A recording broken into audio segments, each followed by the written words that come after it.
Mungkin kita tak tahu apa yang ada orang tahu. Oleh kerana ia menjadikan kita berselisih dan binasa dengan sebabnya. Kita ini boleh berselisih, boleh bergaduh, boleh berkelahi, boleh bertekak, boleh salah faham, boleh kita jadi binasa dengan sebab benda yang Allah Ta'ala buat. Kalau kita duduk fikir benda yang kita tak boleh dapat tahu, akhirnya kita akan rosak diri kita.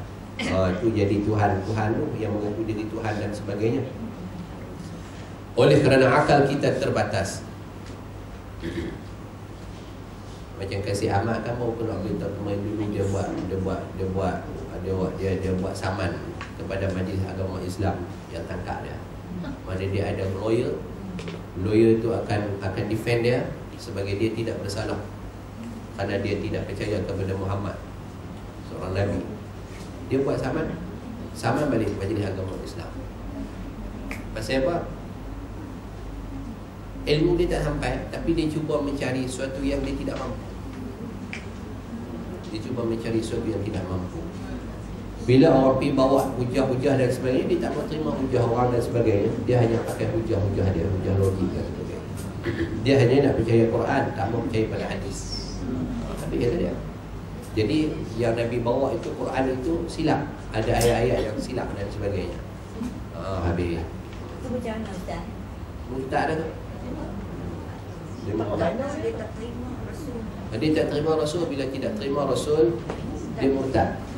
Siapa yang tidak beriman kepada salah satu daripada Allah dan Rasul, maknanya hukumnya sama seperti tidak beriman. Aku percaya ke Allah aja, kan Muhammad tak percaya, kan Nabi-Nabi minta mau, kafir. Aku percaya kan Nabi ya, ke Allah tak percaya. Pasal Allah tak nampak, Nabi tu boleh nampak, pun kafir. Dua-dua pun sama, status dan darjat yang sama. Jadi lawyer yang masuk sebelah dia tu mengajar kat sekali. Dia kira membela perkara mungkar. Ada apa masuk lah? Ada. Cari makan. Cari makan. Cari makan. Kalau takdirnya dia meninggal, macam mana? Matilah kafir. Kalau dia nak ke bumi? Ke bumi tak boleh ke bumi dalam kuburan Islam. Sebab dia dah diisytiharkan murtad. Dia dah keluar Islam dah. Majlis Agama Islam Kedah pun dah declare, Pulau Pinang pun dah declare, kebangsaan pun dah declare. Cuma kita aja mungkin kita tak tahu apa isytiharan dia. Dia dah diisytiharkan murtad. Tapi status tu dia dah ada. Umur dia kan mana duk kulim je. Kan ya. Ada saya dah jumpa kawan-kawan dia duk ada. Dia kata saya dulu mengaji sekali dengan dia di Penang dulu. Dia saya pun Penang. Mengaji sekali daripada sekolah rendah, sekolah menengah. Siapa Ustaz? Dia Ustaz. Dia bukan dah tua dah Ustaz. Dia mentua kan saya kata saya pergi dengan dia. Walik lah. Jumpa kawan-kawan dia saya kata. Memang percaya saya tua no. Ustaz muda lagi. Saya duk makan jamu.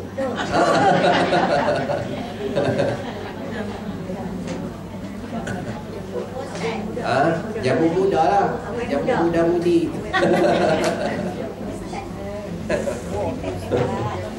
Tolong muda habis. Mana dia nak tua juga kan. Main tengok muka duk elok, pergi duk tidur. Kata apa ni? Tak lah ada. Tengok muda lagi. Muda elok dalam tua lah.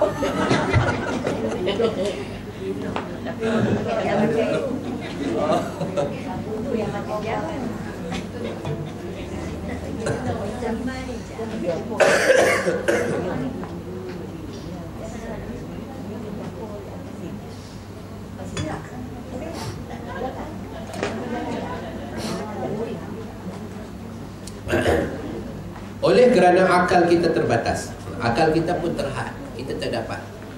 Akal kita terbatas ni maknanya kalau kita belajar kita lupa. Itu satu, terbatas. Yang kedua, kita cari pun tak jumpa. Mengaji tak faham, orang ajak faham tak? Ya pun tak, dok pun tak. Itu susah tu. Faham tak?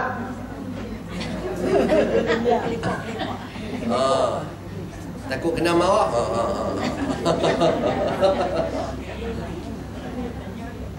Ada makna akal kita terbatas.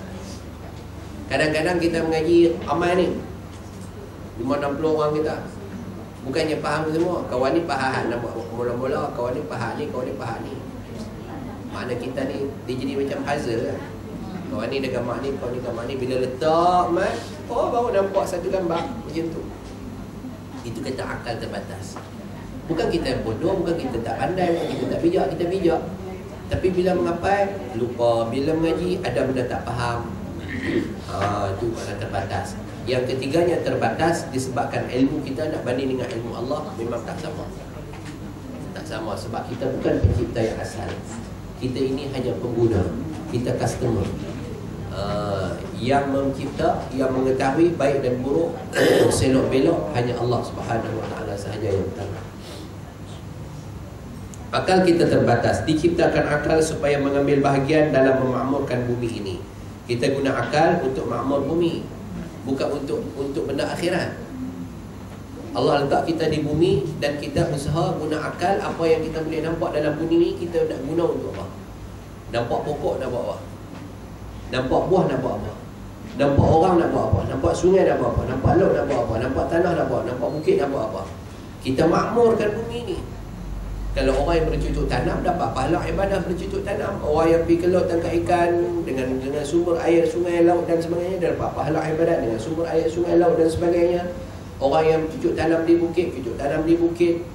Orang yang duduk di pejabat, cara pejabat, semua itu dihasilkan. Semua itu dihasilkan jadi ibadat kerana masyarakat, manusia semua boleh guna.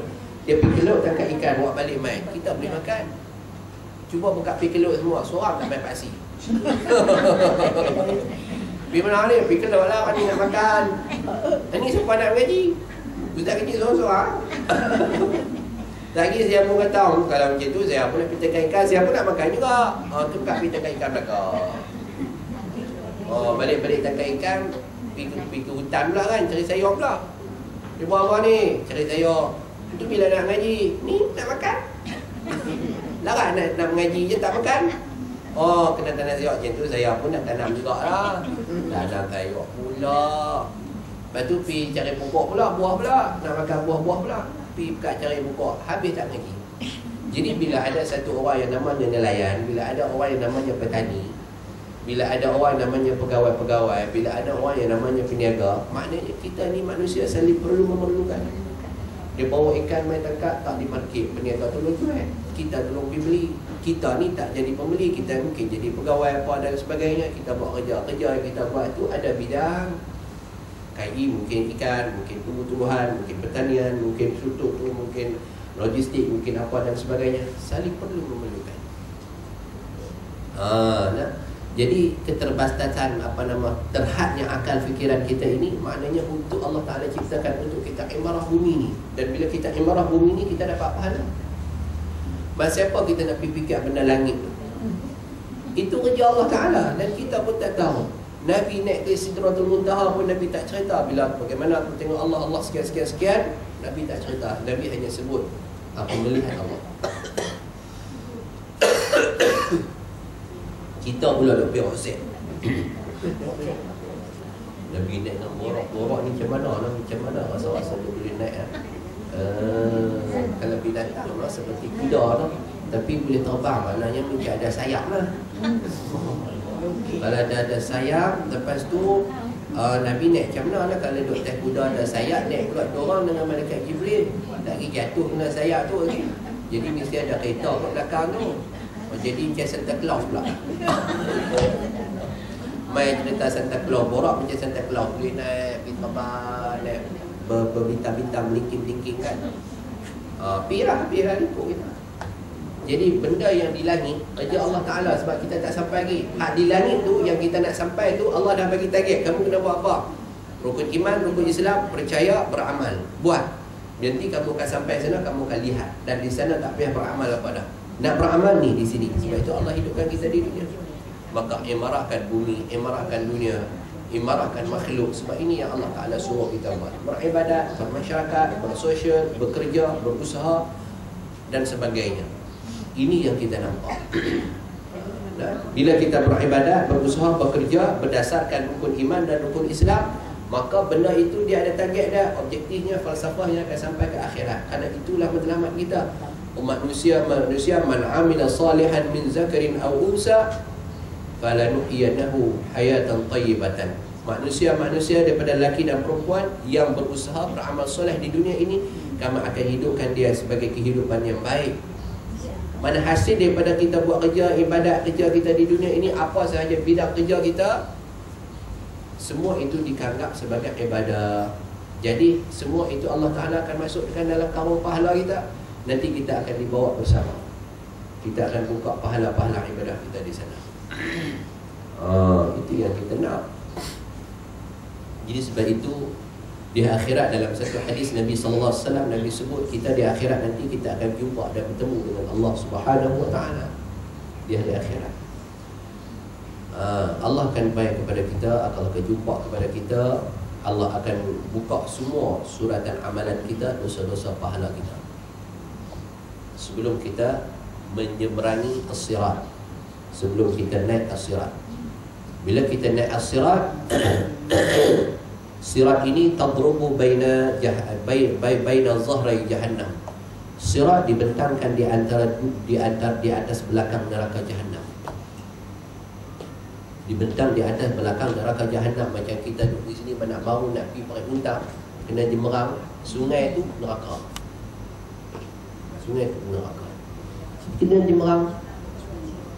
Jadi Nabi kata ada orang yang nyeberang jabatan itu, nyeberangi sirat itu, ada yang lepas, ada yang tersangkut, ada yang terjatuh, dan ada yang bermacam-macam keadaan, merangkak, menuluk dan sebagainya. Dan Nabi kata di atas sirat itu ada kalalib. Nabi kata ada kalalib, bukan klik-klik. Kalalib ka'annaha syaukatu sa'dan. Kalalib ini seperti pokok sa'dan, duri pokok sa'dan. Duri pokok sa'dan ni dia melengkung-lengkung sikit dan tajam duri dia. Dia hanya akan terhidup kepada bau orang yang lalu atas titi tu. Dia duduk di atas titi.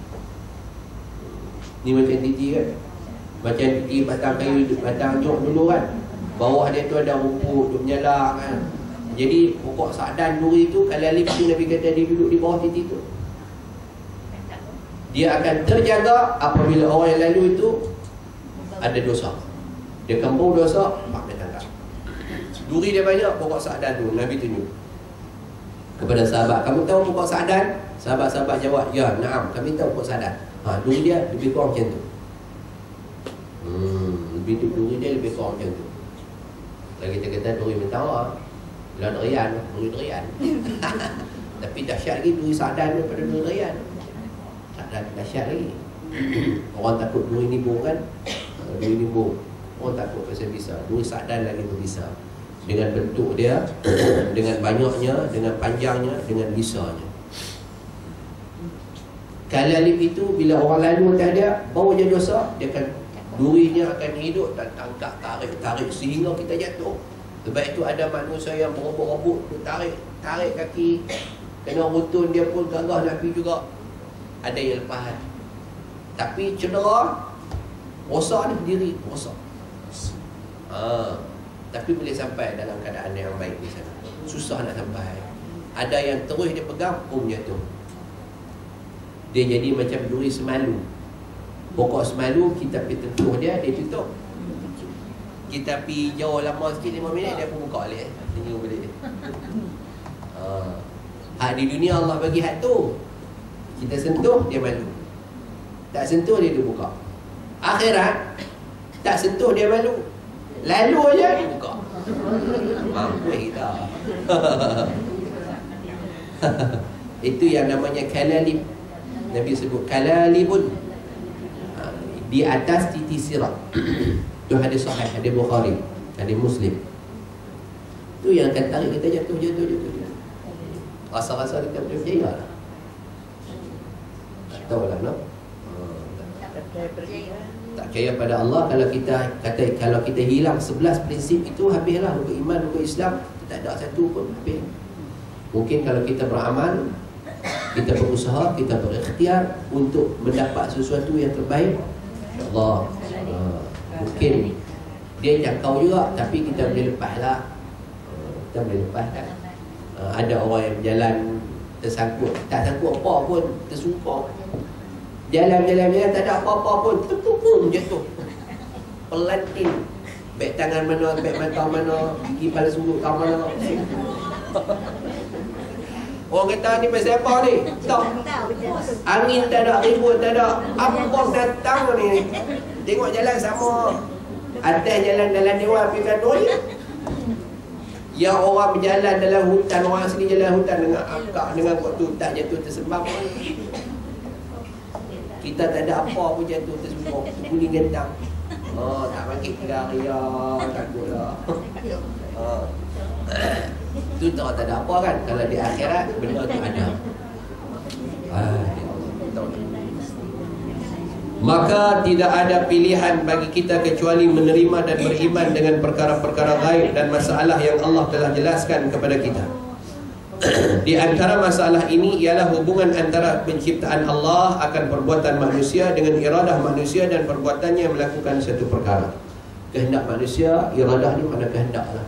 Kehendak manusia dengan kehendak Allah tak sama. Allah, kalau Allah bagi satu masalah, Allah tak selesaikan. Dia suka kita tengok duduk dalam masalah, kerana kita akan sentiasa bergantung kepada dia. Kita akan jadi ibadah. Manusia, kehendak manusia bila dapat masalah, kita nak selesai segera. Macam Maggi 2 minit tu. Rendam, buka, rendam, boleh makan. Kejap, mami selup. Kita nak selesai macam tu. Allah bila dia bagi masalah, kita cuba buka, mai lagi, cuba buka, mai lagi, cuba buka, mai lagi. Sebab Allah nak suruh kita duduk dalam ibadah. Itulah gunanya sabar. Wa tawassaw bil haqq wa tawassaw bis sabr. Kalau kita tidak ada masalah, kita tidak akan menerima peringatan yang baik, kita tidak akan menerima nasihat, kita tidak akan terima tazkirah. Dan kita juga tidak akan timbul sikap sabar. Bila kita ada masalah, barulah orang pun ringan, orang pun nasihat, kita pun akur, dan kita pun belajar bagaimana nak bersabar dengan suatu masalah. Dan suatu masalah ini sabar dengan cara ni, macam ni, sabar macam ni, sabar macam ni. Faham ke tak ni? Allah. Baru tanya, tak sabar main tarawih bulan ni. Masalah qadar ini bukanlah masalah ghaib yang tunggal, yang akal manusia tidak dapat mengetahuinya. Malah banyak daripada sifat-sifat Allah yang kita ketahui hanya daripada kesan-kesan sifatnya, sedangkan kita tidak mengetahui hakikat yang sebenar bagi sifat itu. Hal ini samalah hal dengan zat Allah, yang akal manusia tidak dapat memahami hakikat yang sebenar. Macam saya sebut tadi, bila Allah buat, kita memang tak faham kenapa Allah Ta'ala buat gitu, gini dan sebagainya. Siapa nak buat puasa mesti awal? Siapa kalau tak makan suap tak apa kan? Siapa Allah suruh bagi bersahur? Sahur pula suruh lewat pula. Tak boleh kan makan siap-siap ke apa ke, lagi tidur terus. Dekat-dekat nak subuh, kena makan sahur. Dah lah makan sahur, sudah dilewatkan pula. Kalau makan sahur waktu tengok Piala Dunia tu tak jadi sahur. Ketiga makan sahur, tapi duduk buka roti canai lah, dom lah apa lah kan. Subuh pukul 5.40 tak jadi suai. Sunat dilewatkan 5.40 pukul 5 makan. Okey. Itu yang waktu yang paling afdal. Siapa Allah buat tu. Lepas tu buka puasa pula, Nabi buka puasa, Nabi tak makan macam kita. Kita sampai habis mangkuk, hak beli tak beli, hak repeh semua pasal banyak lok ni hidang. Mangkuk haduk kena tok buang sudah, kata jangan lagi bulan puasa kita cukup, nak bubur simpan. Dengan hak masuk, dengan hak beli, dengan hak orang bagi. Oh, banyak. Habis mangkuk repis apa semua duk ada. Oh, nak makan. Lepas raya bagi banding semua tu. Sudah jumpa puasa pula, dah repis yang dia pula lah. Bila mai buka puasa, syarak kata Nabi buka puasa segerakan awal apabila masuk waktu, bila matahari terbenam. Dan Nabi makan sedikit sahaja, hanya beberapa biji tamak dan seteguk air. Punyalah lapar tak makan, hatu yang suruh makan. Pula dah. Oh, pula dah. Tak ke mana ni fikir tak sampai kan. Pasal kita tak habis, tak sampai lagi bab-bab tu. Oleh demikian itu, maka Rasulullah SAW telah keluar pada suatu hari. Tiba-tiba ramai orang yang sedang berbincang mengenai qada dan qadar. Suatu hari Nabi keluar, orang sahabat-sahabat Nabi berbincang qada qadar. Wajah baginda kelihatan merah padam umpama biji delima kerana kemarahan. Lalu baginda berkata kepada mereka, kenapakah kamu mengambil setengah ayat Al-Quran dan setengah ayat yang lain? Dengan sebab inilah orang dahulu daripada kamu telah binasa. Sahabat duk bincang qada qadar, macam kita duk sembang lah kan. Sekian ni tak boleh ni, masya-Allah. Allah Taala sahaja dia buat gini. Kita duk sembang. Nabi dengar sahabat-sahabat berisu, berdiskus masalah yang tak selesai. Nabi marah. Muka Nabi bila marah dia merah padam. Maknanya Nabi ni raut wajahnya putih, putih kemerah-merahan. Sebab itu bila orang putih ni kalau marah sangat turun naik. Oh, merah macam kain jarai tu.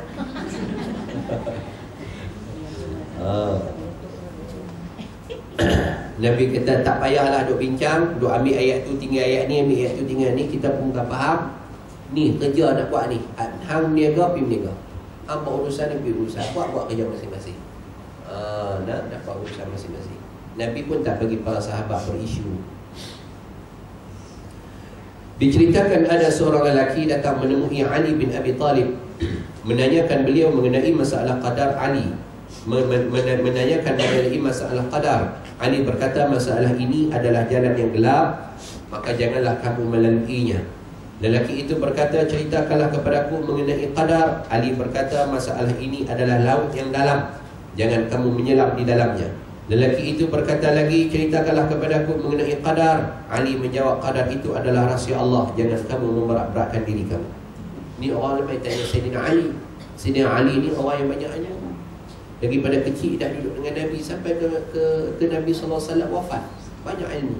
Masuk Islam, lelaki kanak-kanak pertama masuk Islam, Sayyidina Ali radhiyallahu anhu. Jadi pula menantu Nabi, sahabat Nabi, sepupu Nabi. Jadi hebat. Jadi seorang lelaki tanya kepada Sayyidina Ali tentang masalah qadar. Sayyidina Ali kata tak boleh, qadar ni dia diibaratkan seperti, dia kata apa? Jalan yang gelap. Kalau kita nak lalu juga jalan yang gelap ini, mungkin kita tersesat, mungkin kita terjatuh. Tanya masalah qada. Oh, ini diumpamakan seperti laut yang dalam. Kalau kita menyelam, hilang. Jadi MA tidur je kosong. Tak jumpa lagi. Dosa duduk selam lah. Jadi maknanya simbolik daripada jawapan Sayyidina Ali ni, Sayyidina Ali tak suka orang bincang. Sebab itu bukan kerja kita. Bukan kerja kita. Ni Allah Ta'ala terima pahala kita berapa kalau kita sembahyang tarawih malam ni. Kalau kita pergi daripada maghrib tak balik-balik, etikaf sampai ke isyak, main tarawih, habis main tarawih, etikaf lagi setengah jam, bapak tu siap kata tu jangan pergi pintu dah. Pukul 12 terpacak terus sudah balik. Agak-agak ustaz, pahala banyak mana saya dapat? Jenuh main tanya saya. Agak-agak ustaz, Allah Ta'ala terima tak sembahyang saya? Mana saya nak tahu, tu aja Allah Ta'ala. Saya pun tak tahu Allah terima ke tak hasil. Jadi tugas kita apa dia? Beribadat. Kalau ada maghrib dia kena sembahyang, isyak dia kena sembahyang, malam dia ada sunat sembahyang tarawih, dan dia iktikaf duduk sembahyang tarawih. Kita pergi sembahyang. Pahala dapat kita pun tak tahu. Kerja Allah. Kalau kita attend, kita hadir, mana kita dapat. Kalau kita duduk dalam satu kolej, kita dah belajar sampai satu masa kena exam, kena periksa. Kita tak mau pergi periksa tu, tak pergi mana tak ada apa.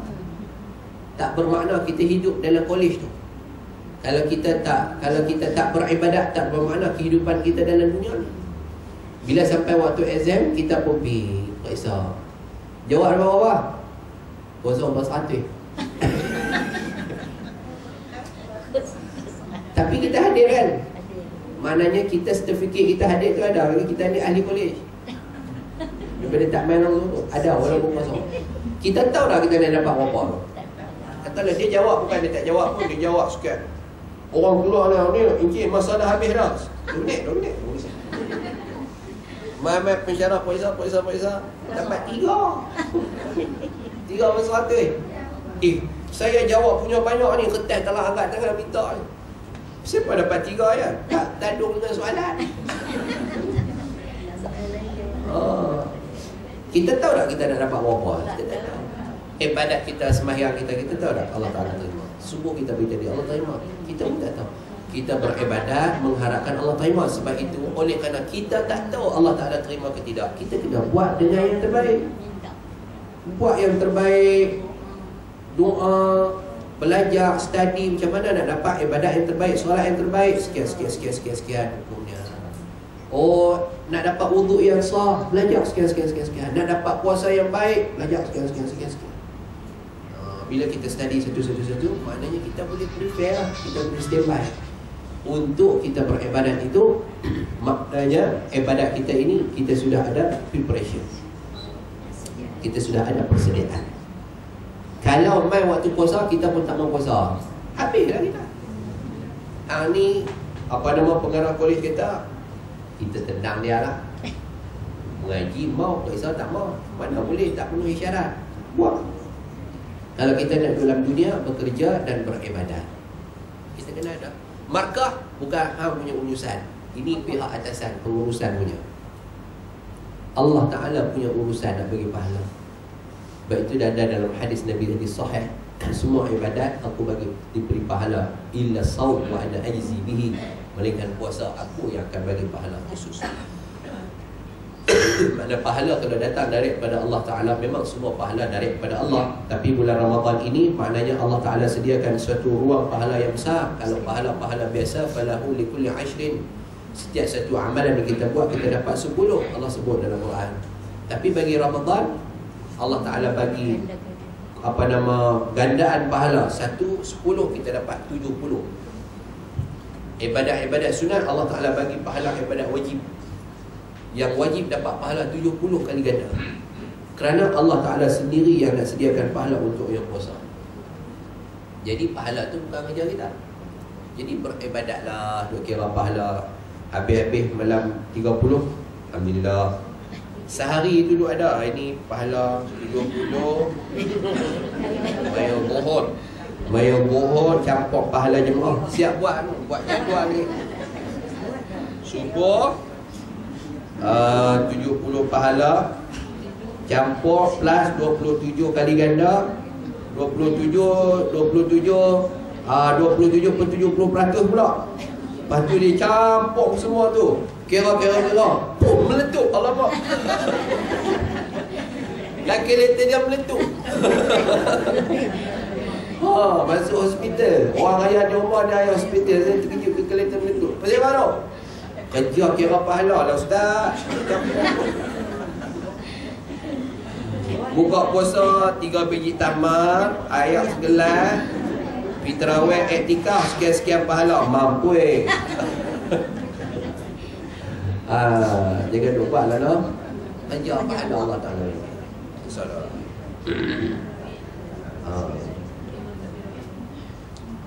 Ada ke tak ada orang macam tu saja. Saya buat contoh lah. Tak ada. Alangkah bagusnya perkataan At-Tahawi yang berkata Al-Qadar asalnya adalah rahsia Allah pada makhluknya. Kata Imam At-Tahawi, Qadar ini asalnya adalah rahsia Allah yang tidak dapat dilihat oleh malaikat yang hampir dengan Allah dan mana-mana Nabi yang diutus. Malaikat pun tak tahu rahsia Allah Ta'ala. Macam Allah Ta'ala suruh cipta manusia, malaikat pun tak tahu rahsia kenapa Allah Ta'ala nak cipta manusia. Wa iz qulna lil malaikati wa iz qala ya Adam.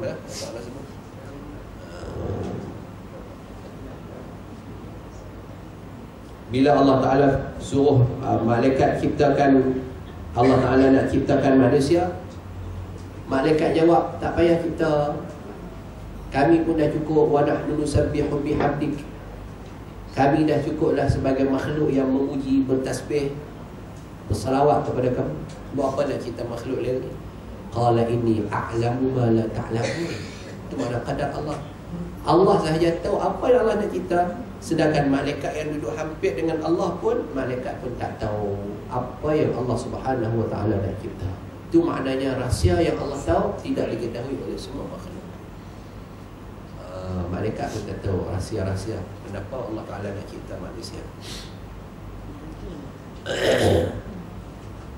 Mengkaji dan mendalami dalam masalah qadar adalah rahmat Allah dan jalan yang membawa kepada kederhakaan. Kalau kita belajar, kita dalami masalah-masalah qadar ini, rahmat Allah, maknanya kita boleh mengetahui hikmah pasal apa Allah buat kita, Allah buat itu ini dan sebagainya. Tapi kita kena ingat, kadang-kadang jalan itu juga boleh bawa kita sesat, bawa kita kepada Allah Ta'ala terhaka, bursa kepada kita. Mungkin disebabkan kita ini melampau sangat, melampau sangat. Sebab itu Nabi sebut khairul umur awsatuha, sebaik-baik perkara, benda yang kita buat ini biasa-biasa saja, pertengahan. Jangan melebih-lebih dan jangan terlalu berkurang. Jangan jadi macam sahabat Nabi yang saya baca dulu, yang kita baca dulu. Ada sahabat Nabi, dia nak lebih. Dia tanya Sayyidina Aisyah, ya Rasul, ya wahai Aisyah, Nabi ni di rumah macam mana? Dan Aisyah pun sebut Nabi sekian-sekian. Balik mereka duk bincang, kalau macam tu aku nak sembahyang setiap malam lah, tak mau tidur lah. Kalau macam tu kawan nombor 2 pula, aku kalau macam tu aku tak mau menikah. Kalau kau menikah lagi ini kacau aku. Nak buat ibadat tak boleh. Bahaya nombor 3, aku tak mau buat apa, aku nak puasa aja sepanjang hari. Aku nak puasa aja. Nabi kata aku pun nikah. Yang hang kata hang tak mau nikah, aku pun nikah. Ramai pada hangpa ni. Ibadat aku sempurna, tak ada kebini, tak kacau apa. Hang kata hang nak puasa, aku ada hari puasa, ada hari tak puasa. Bukan puasa sedang setiap hari, dah. Oh puasa. Kita kalut nak puasa. Saya tanya lagi, kalau puasa Syaban dia nak puasa 30 hari boleh tak? Puasa lah kan? Saya tak mau puasa. Tiap-tiap tahun kalut nak puasa. Nabi tiap-tiap tahun kan Nabi puasa. Nabi sepanjang hidup Nabi hanya 9 kali sahaja Nabi tersempat puasa Ramadan. Kita ni rasa banyak kali pada Nabi kita dah puasa Ramadan kan? Berapa kali dah puasa tak? Berapa kali dah puasa? Berapa kali dah puasa Ramadan? Banyak kali, ada 30 kali. Puasa Ramadan ada 30 kali dah. 30 tahun dah. Lebih lah kan? Nabi 9 tahun je, 9 kali je Nabi puasa Ramadan. Saya baru 40. Orang rahsia lah. 40 kali mana tu tak tolak ayah budak-budak lagi. Ayah duk makan ayat baik kat sekolah lagi. Itulah mana 40 tahun baru hidup. Tu tak tolak lagi. Tak tolak, kita tolak 12. 40 tolak 12. Berapa tahun je, mana lebih daripada Nabi yang pada puasa kita. Masya Allah. Nabi puasa 9 kali. Kita dah lebih. Saya lebih daripada Nabi dah kan. Tuan-tuan perempuan lagi lebih lah. 50 lebih lah. Memang sah syurga ni.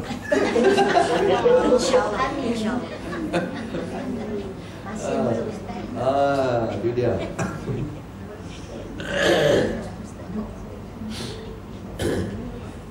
Seorang sahabat pula, dia nak sembahyang, tak mau tidur. Nabi kata aku pun tidur.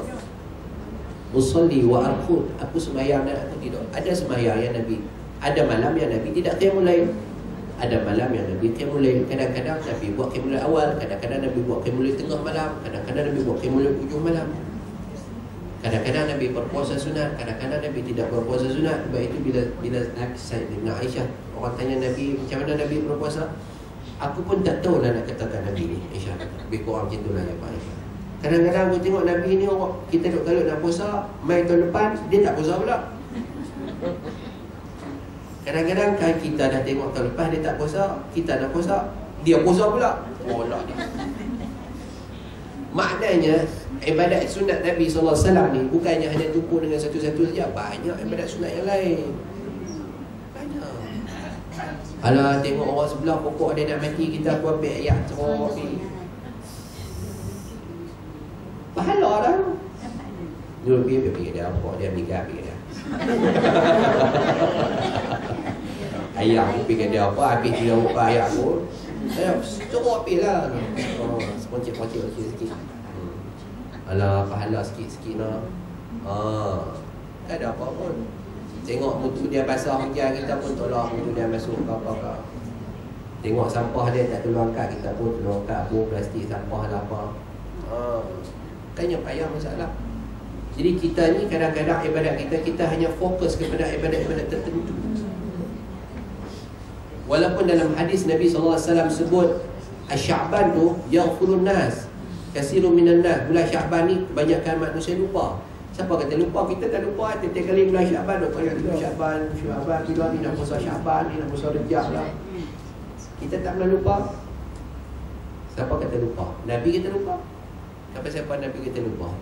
Kita lupa bahawasanya Rejab itu, Sya'ban itu persediaan untuk Ramadan, bukan untuk fokus solid Rejab dan Sya'ban. Kita fokus solid Rejab dan Sya'ban tu. Tu yang saya tanya, kalau puasa awal ujung tak puasa awal, kalau awal tak puasa tak dan sakit ni tak puasa ujung tak apa, nak puasa sikit-sikit tak apa dah. Kalau tanya hukum hakam tu, wahab masalah hukum hakam tu khilaf. Para ulama nak puasa tak ada masalah. Nak ambil puasa Isnin, nak ambil puasa Khamis, tak apa masalah. Kita ni fokus. Oh masuk Sya'ban dah, kena puasa Sya'ban dah. Dah masuk Rejab dah, kena puasa Rejab dah. Sedangkan kita tidak pasti. Bila Allah Ta'ala sebutkan Rejab dan Sya'ban itu makna untuk persediaan pada Ramadan. Jadi kita beribadat ni sebagai persediaan untuk menghadapi bulan Ramadan. Maknanya bila dah masuk Ramadan nanti kita terhenti. Kita dah biasa bangun bersahur, kita dah biasa dengan berbuka. Jadi tak jadilah golongan orang-orang yang tamak dan musrifin, orang-orang yang membazir dalam ketika berbuka dan ketika bersahur. Kita sudah ada praktikal ibadat, nak baca Quran, nak buka i'tikaf, nak semayang-semayang sunat dan sebagainya. Bukan diberatkan bulan Sya'ban dan Ramadan itu untuk kita buat ibadat tertentu, tidak. Sebab itu Sayyidina Aisyah jawab, aku pun tak tahu. Kadang-kadang kami nak puasa, dia tak puasa. Kadang-kadang mai waktu kami tak puasa, apa saya tengok dia puasa pula. Jadi maknanya kesimpulannya Nabi tidak menentu. Nabi tidak menentu. Jadi buatlah ibadat-ibadat sunat ni banyak. Ibadat-ibadat sunat banyak. Firman Allah Subhanahu wa taala, la yus'alu amma yaf'alu wa hum yus'alun. Tidak ditanya Allah mengenai apa yang dia buat, sedang hamba-hamba itu akan ditanya terhadap apa yang mereka kerjakan. Allah Ta'ala akan tanya kita apa yang kita buat dalam surah Al-Anbiya. Kita di dunia Allah Ta'ala hidupkan kita ini, kita kena buat apa? Rukun Islam sepenuhnya kita buat ke tidak? Rukun iman sepenuhnya kita percaya ke tidak? Itu Allah Ta'ala tanya. Sejauh mana percaya mengaji sampai ke alam barzah, langit pertama, langit kedua, langit ketiga, langit 4, 5, 6, 7, suka neraka, mengaji faham tahu nak? Allah tak tanya tu. Allah akan tanya ibadat kita. Sembahyang, awwalu ma yus'alu an qabrihi as-salah. Perkara pertama yang Allah Ta'ala akan tanya kepada kita dalam kubur iaitu sembahyang. Fa in naja fa ma ba'dahu aisar. Kalau kita berjaya ketika soalan itu, maka yang selepasnya kita akan senang. Kalau kita gagal, yang lepasnya tersangkut, meranalah kita. Oleh itu, siapa yang bertanyakan kenapa Allah berbuat, maka berarti ia menolak hukum Al-Quran. Dan siapa menolak hukum Al-Quran, maka ia termasuk dalam golongan kafir. Kalau kita tanya Allah, Allah buat sekian, siapa Allah bagi kat aku sekian, bagilah Allah, bagi orang lain tak dapat pun macam aku. Kita 20% itu kan. Mana kita tidak yakin, tidak percaya kepada qada dan qadar Allah Subhanahu wa taala. Bila tidak percaya kepada qada dan qadar Allah, bermakna itu benda itu ada dalam Quran, maka kita menolak Al-Quran. Kafir kita. Inilah sejumlah daripada keperluan yang dihajati oleh setiap orang yang hati mereka bercahaya dan dikasihi oleh Allah dan menjadi wali Allah. Iaitu peringkat orang yang mendalami dalam ilmu, kerana sesungguhnya ilmu itu ada dua jenis. Dua jenis ilmu disebut. Pertama, ilmu yang diizinkan bagi makhluk mengetahui. Dan yang kedua, ilmu yang tidak diizinkan bagi makhluk mengetahui. Ada ilmu yang Allah Ta'ala izin untuk kita tahu. Ada ilmu yang Allah tak bagi kita tahu. Saja dia simpan. Cerita langit, syurga, neraka, sirat dan sebagainya, terhad kita mengaji. Jangan duk buat perbandingan mengaji kat guru ni sekian, mengaji guru ni tak syok lah macam mana mengaji Tak faham-faham. Kita mengaji untuk tahu, sebab untuk tambah keyakinan iman kita pada Allah. Kalau kita, Allah Ta'ala bagi kita tahu kesemuanya, maknanya itu mungkin suatu benda yang Allah Ta'ala nak bagi ilmu kepada kita. Apa ilmu yang Allah suruh kita tahu? Allah izinkan untuk manusia tahu semua. Ilmu tugas manusia di dalam dunia. Apa yang kita kena buat? Makna ilmu tu Allah bagi untuk kita belajar. Bila kita belajar, kita tahu, kita faham dan kita boleh buat. Ni ilmu ketika hayat kita.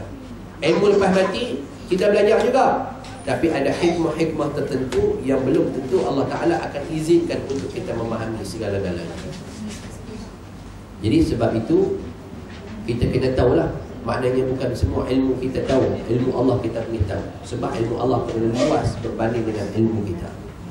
Jadi tuan-tuan, muslimin muslimat sekalian, bila kita belajar, kita faham macam inilah berbanding dengan orang yang tidak belajar, orang yang tidak mengaji, kerana dia akan buat penafsiran sendiri secara membuta tuli.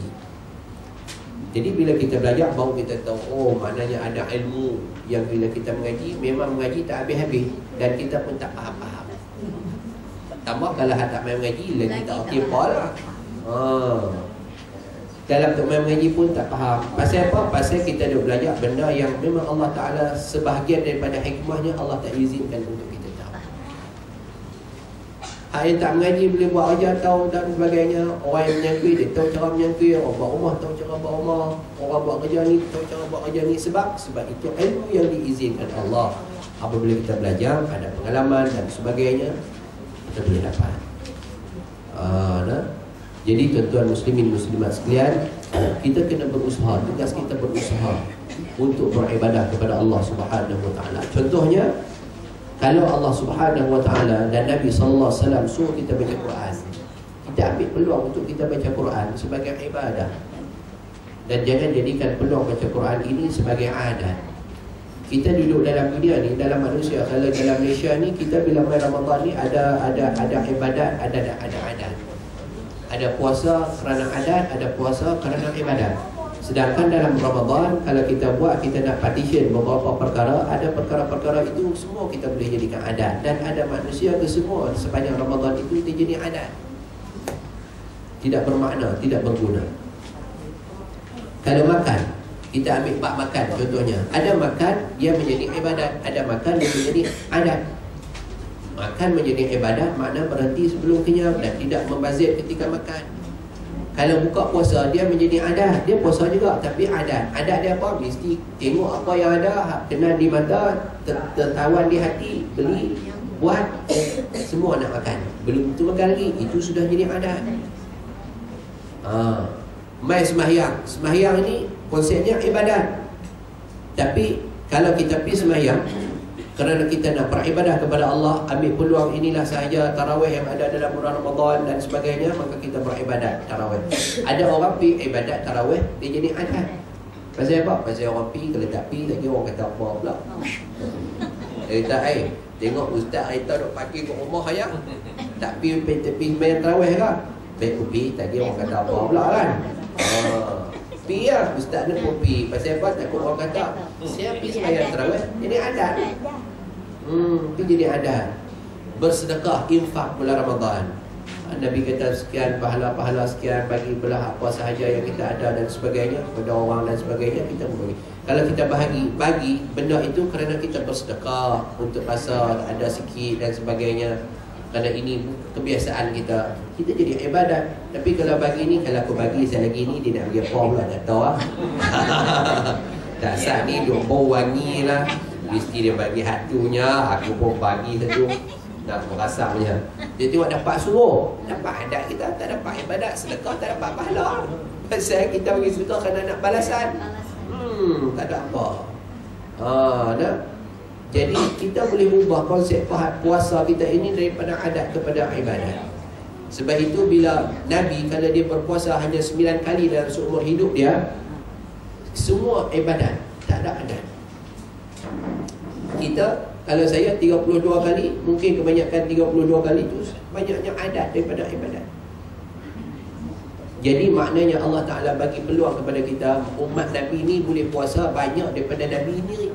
Pasal apa? Untuk repair. Nabi kalau 9 kali pun semua solid. Sebab dia sentiasa upgrade. Setiap setahun dia upgrade. Kita tak upgrade pun teratur. Tahun lepas duk puasa, buka puasa makan banyak macam tu. Tahun ni pun duk target nak makan banyak macam tu juga. Duk macam tu lah. Tak ada ubah, sikit pun tak berubah. Jadi bagi ada anyakan, bagi ada perubahan, kita ada upgrade sikit kita punya ibadat kita daripada semasa-semasa. Kalau tahun lepas kita dah buka puasa, tahun lepas paling tak ada pun tak kurang daripada 5 pinggan lauk. Bukan 5 pinggan nasi. 5 pinggan lauk. Tahun ni ingat nak tinggal 3 je lah kot. Kurang dah 2 kan? Kurang dah 2. Tahun lepas makan suap pukul 5, tahun ni nak makan suap pukul 4, tahun ni nak makan suap pukul 5. Tahun lepas dia makan suap pukul 5 juga. Tapi makan suap aja. Tahun ni dah sembahyang pula lah. Makan-makan tu, makan-makan sikit, nak sembahyang. Sembahyang sunat ke apa dan sebagainya. Lepas tu sembahyang subuh pula. Ada perubahan. Sama juga dengan Al-Quran. Bila Al-Quran ini dikatakan dijadikan sebagai al-muta'abbad bitilawatihi. Quran yang kita baca, dia diberi pahala ibadat. Kita tak boleh target lah untuk kita khatam Quran. Kita boleh target. Kita boleh khatam Quran contohnya.